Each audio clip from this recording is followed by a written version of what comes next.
Welcome to Stories Podcast. I'm your host, Amanda Weldin. This week we are presenting Dinosaur Christmas, an original work by Daniel Hinds. Happy holidays to you and yours. Enjoy the episode. Dinosaur Christmas. It was Christmas Eve, and dinosaurs all over the Great Valley were looking forward to the next morning. In their nests and caves and trees, they settled in early, trying to sleep so Santa would come. Their giant dinosaur eyes pressed tightly shut until their giant dinosaur snores came from their giant dinosaur mouths. They were all wishing for presents, for bones and leaves and shiny rocks, all except for one. The great T-Rex, most feared of all the dinosaurs, had a different Christmas wish. All she wanted was a friend. "Are you there, Santa? It's me, Roxy. I feel like I've been a pretty good T-Rex this year. I didn't eat anyone just for fun, and I didn't stomp on any little dinosaurs, not even when they were being really super annoying. I figure I gotta be on the nice list, and if you could just bring me a friend, just one friend, well, I'd really appreciate it." Roxy really was a very nice T-Rex. The problem was that T-Rexes just look so scary. All the other dinosaurs ran away when she came near. Roxy tried to smile at them, to seem more friendly, but that just showed off her foot-long, razor-sharp teeth, and that made things even worse. So, it was with visions of a new friend that Roxy the Rex laid down her head and finally fell asleep. The next morning, she woke up and stretched from her giant head to her giant tail with a giant roar. Then, under the little tree she had carefully put by her nest, she saw it. A present! It was a box wrapped all in red paper, and on the top it said, "To Roxy, love Santa." A friend from Santa! Roxy bent down to get the gift, but with her great big body and little arms, she wasn't able to pick it up. She tried and tried, flailing her arms this way and that, but she just couldn't get at the present to unwrap it. Finally, after what felt like 100 unsuccessful tries, she gave up. "Aw, stupid arms! I can't get it open!" She thought about tearing it open with her mouth, but her teeth were just too strong. There was no way she could open it without also hurting the friend she was sure was inside. But maybe, if she was very gentle, she could carry it to some other dinosaur who could help her get it open. "Nice and easy," she said, and ever so carefully picked up the present in her mighty jaws. And then she was off to find someone to help her open up her friend. Lumbering through the trees, she soon came upon a Pachycephalosaurus. His head was a solid helmet of bone, and he was one of the tougher dinosaurs in the valley. Still, he usually would have run from the T-Rex, but it was Christmas, and she was carrying a present in her mouth, so he was too curious to move. "Merry Christmas, Rex. Is that a present for me?" With tender care, Roxy set the box down on the ground. "Packy, I'm Roxy, and this is my present from Santa. I'm awfully sorry to bother you, but could you help me open it?" Roxy, I'm Patrick." He eyed the present suspiciously. "Why can't you open it yourself?" "I have these little arms," Roxy cried, wiggling them up and down to prove it. I guess that's so.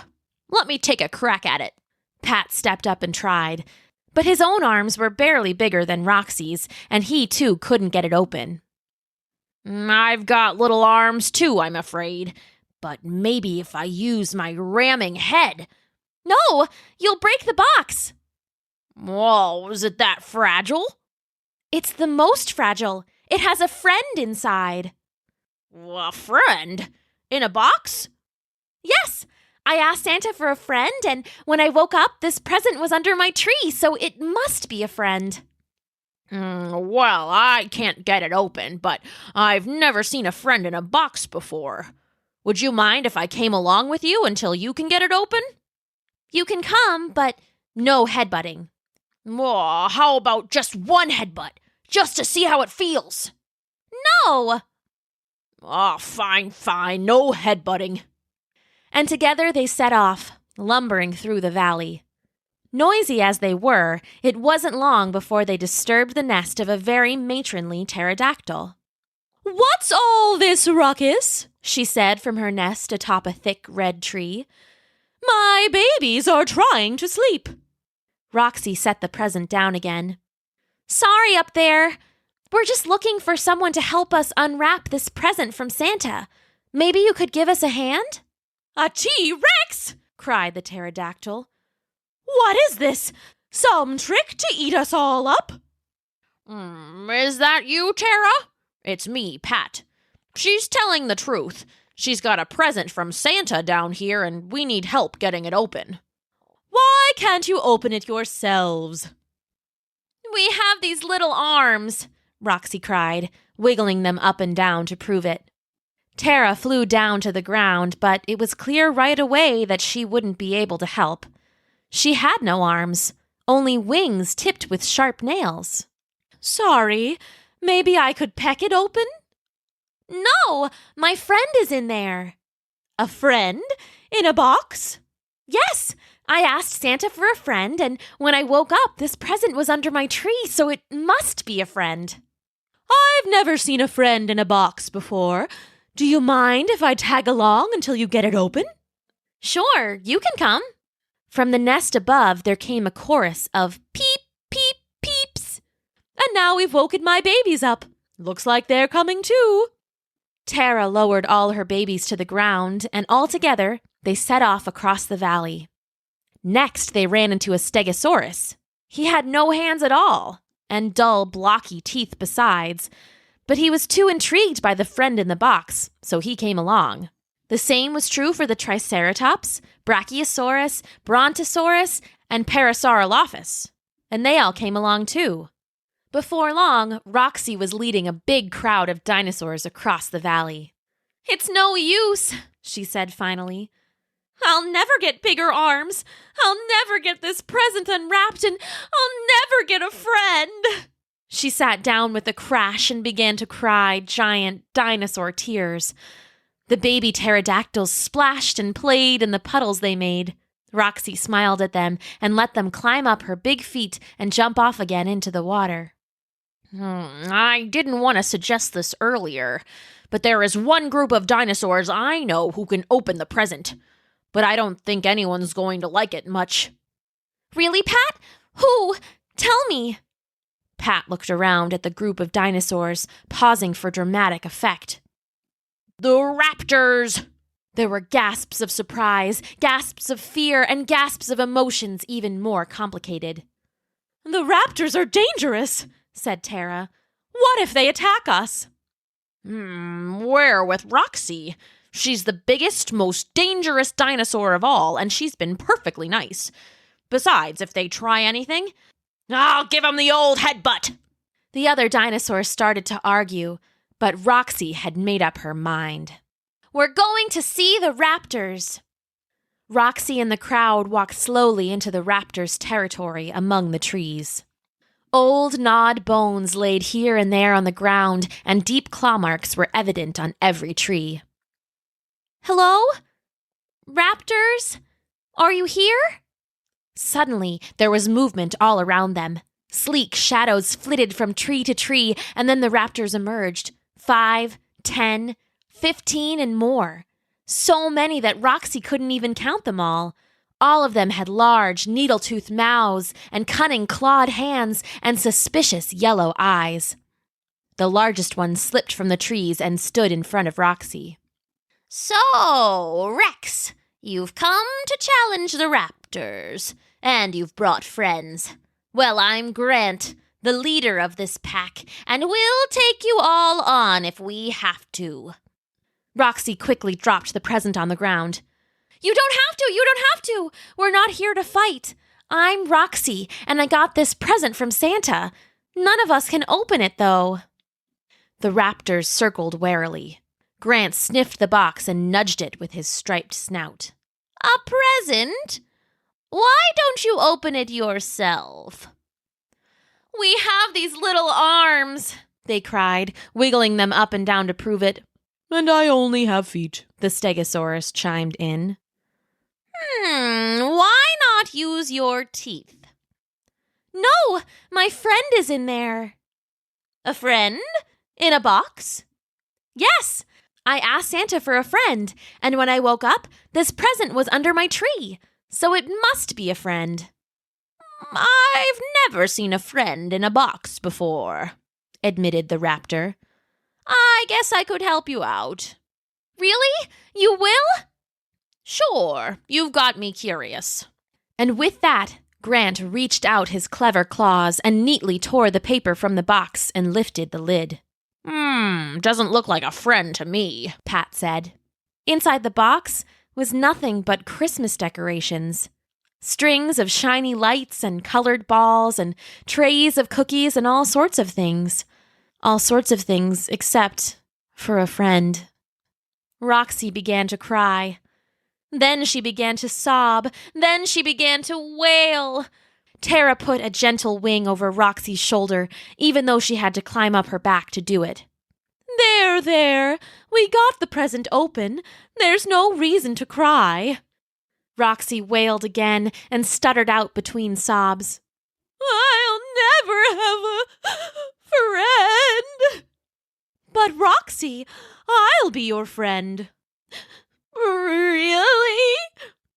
You're the nicest, sweetest, gentlest T-Rex I've ever met, and you let my little ones play on your feet. I'd be proud to be your friend. Oh, me too. You're a tough guy like me, and you look like you could give a good headbutt. One by one, the other dinosaurs all agreed that Roxy would make a very good friend, even if she was large, and even if her smile with the foot-long teeth was a little scary. We'll be your friend too, all of us raptors, said Grant. You're too big to fight. Being friends sounds a whole lot better. Roxy snuffled one last time and broke out into the widest, giantest, toothiest grin of her life. Really? Really? You all mean it? They all did. And that's when Roxy realized the genius of Santa's plan. The present she had carried had brought her friends after all. And all that stuff inside? Well, it was just perfect to throw the first annual Dinosaur Christmas party.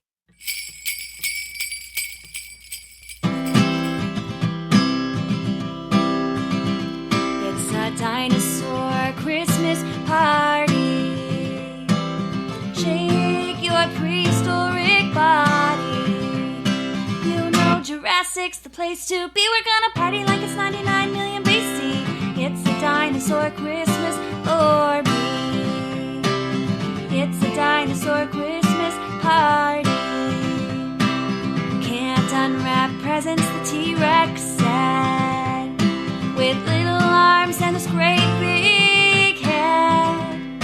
With a thank you Santa, she used her snout, and she found some friends to help her out. That's what Dinosaur Christmas all about. That's what Dinosaur Christmas all about. It's a Dinosaur Christmas party. Shake your prehistoric body. You know Jurassic's the place to be. We're gonna party like it's 99 million BC. It's a Dinosaur Christmas for me. It's a Dinosaur Christmas party. So come on, get a carol and stroll in. It ain't the Stone Age, but we're rock and rollin'. Raise a toast, let your glasses clink. We're gonna party so hard that we go extinct. That's the Dinosaur Christmas dream. That's the Dinosaur Christmas dream. It's a Dinosaur Christmas party. Shake your prehistoric body. You know Jurassic's the place to be. We're gonna party like it's 99 million BC. It's a Dinosaur Christmas for me. It's a Dinosaur Christmas party. You know the party's rolling. Where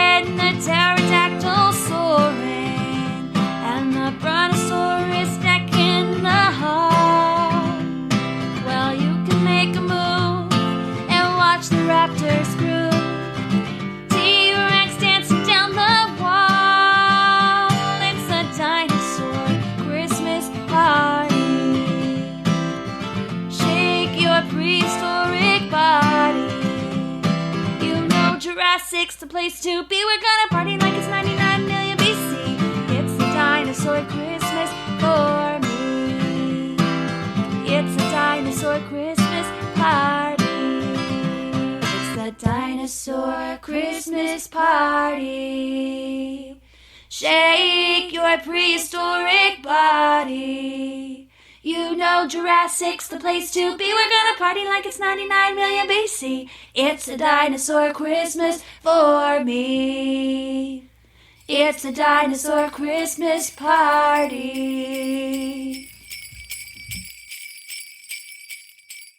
The end.